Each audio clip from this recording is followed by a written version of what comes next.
we're just waiting. This is the room we'll be in for most of the day until Nick gets here. My little clicker for the TV, and I forgot to pack food.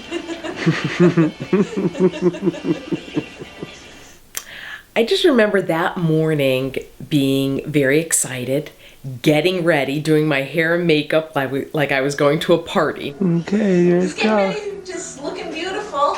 Okay. I'm going to meet my son today. That's it. She's packing her bag. All of a sudden, the pain started. I'm begging the girl for something with Mick. She gives me this shot. The shot hasn't even taken effect yet, and I am giving birth. Okay, so the shot did nothing for me, but after the fact, I was so loopy. Like, I felt like I couldn't even get up and walk to his bassinet, and they, take him into the nursery, put him under the lights type of thing.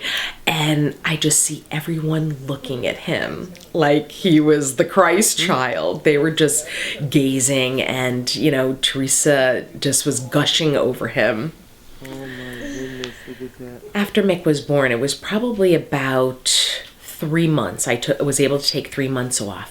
I had finally brought him into the doctors. He had been sick for a few days, running a low-grade temp. I thought he might have been cutting a tooth, and finally took him into the doctor's office. And the doctor sat us down and said either he has a really bad infection or he has leukemia.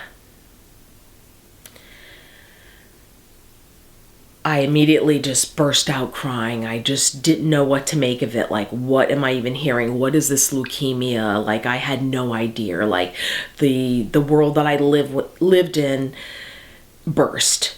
It was probably just before 5 o'clock. We did get the news that he had AML.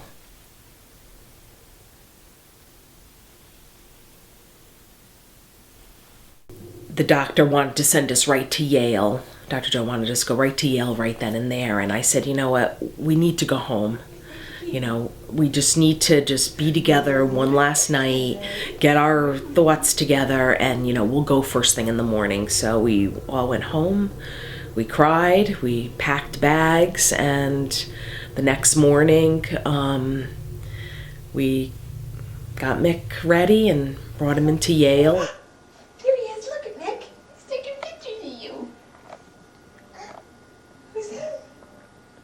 Who's that over there?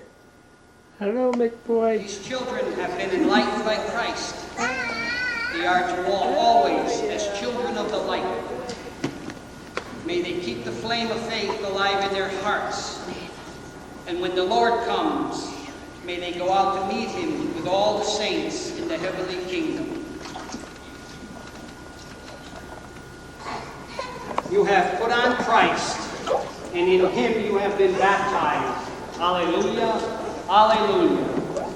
Over the year that he was sick, when he was in and out of the hospital, in between those times, I just really tried to make life absolutely as normal as possible. So whenever we weren't, in the hospital or, at the doctor's office, the weekends were spent on the boat.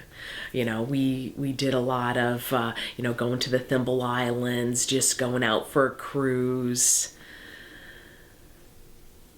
trying to make life as normal as possible and just live every day and enjoy him. And there's Auntie and the Mickadoo. Hi, Mommy. Hey, Mick. Who's Mama Love?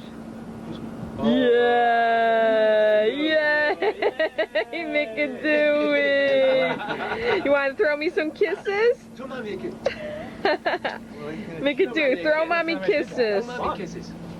It was beautiful. It just got a little Mick, throw Mommy kisses. Mwah.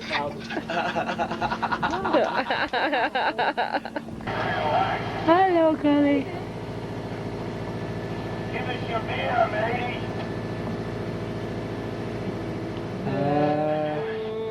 I was able to spend day after day with him, regardless who was with us, where we had to go, the doctors, the transfusions, being in the hospital. We were alone, but I feel very grateful that I was given that gift to spend more time with him in his first year than I did with any of my kids.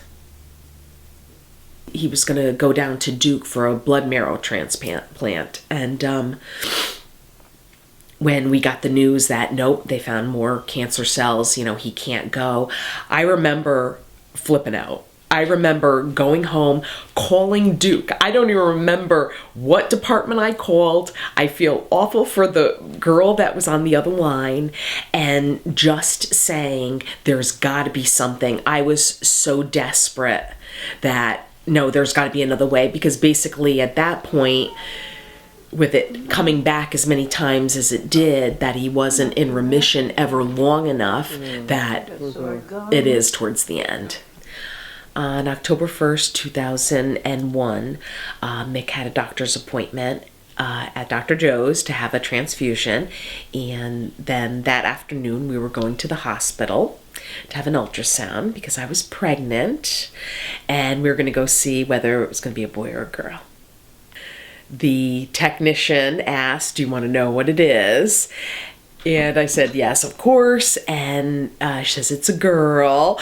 So I look at Michael kind of like, oh my gosh, it's a girl. What are we going to name her? So we kind of were going back and forth a little bit. And at that time when we were talking, the phone rang. It was Michael's mother. It was Teresa. She was calling to say that she thought something was wrong, you know, with Mick. I sent Michael. I said, you know what, you go ahead, let me finish this. We were waiting for the doctor to come in, you know, after the technician, the doctor comes in. I said, you know what, you go, you can come back and pick me up. Go and see what's going on. So Michael left, the doctor had come in, you know, he does what he's got to do, you know, with the ultrasound. He said, yeah, it's a girl. And at that point, Teresa had called again, and she's like, I think he's gone. I said, Michael already left.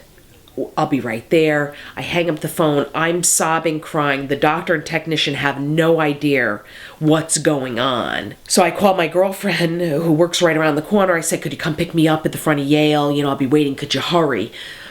So I just remember it was the slowest ride of my life. I felt like I couldn't get there fast enough. I was so upset that I wasn't there when this was all happening. I just remember pulling in the driveway and just getting out of the car, and I like floated across the lawn. I don't even remember touching the ground. Just ran in that house, and just the picture of coming through the back door, coming into the kitchen. We had a cutout, and you could see in the living room, Michael is there holding him. I just remember going over and just taking him out of Michael's arms and just sobbing. And all the family, you know, got called. Everybody came down. Father Brown from the church came. We had Deacon Bob there. It was like we had our own private wake.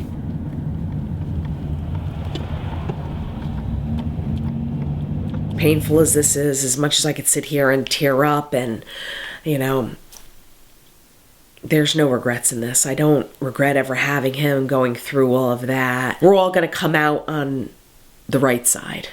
You know, we're all going to take a little something away from this.